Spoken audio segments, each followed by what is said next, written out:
right? And I think about this like, well, what if like it feels not impossible that you could make a version of this that is like better at some of this stuff than even Reid. Imagine like an idea he had 25 years ago that he kind of forgot, but the AI can retrieve it more quickly. So this is something that is interesting to me as we get more, deeper into it. And it's applicable outside of this. I think this is just one example, but you can imagine like a lot of characters like this and similar in different video games, a lot of different possible. I think video games are going to see intelligent NPCs that are similar to this. I'm surprised we haven't seen it yet, but I think it makes sense because it might be the unit economics are not quite there. But I do believe that if you look at the games that people play, the games that I play, we love the NPC characters in these games.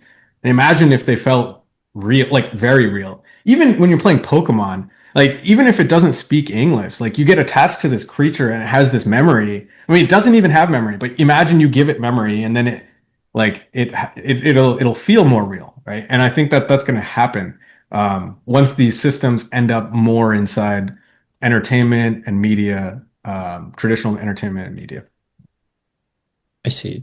And I was curious the data set because you said you use podcast, book, and other like a public speaking and so on. So, Yeah. but sometimes people change their perspective over time, right? Let's say if someone asks, "Oh, what's your thoughts on AI?" Then early days, "Oh, I'm skeptical about AI," but later they realize the value, so they change. "Oh, AI is the future." So in that case, they have two opposite, thoughts on the certain question. So how did you?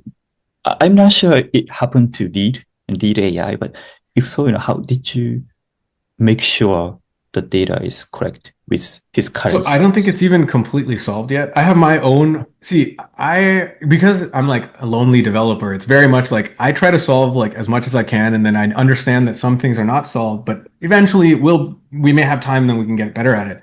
But for this, my current interesting solution here is like your perspective on something over time. There's the latest perspective, which is probably more relevant, but the evolution of your perspective over time is a little bit beyond regular RAG.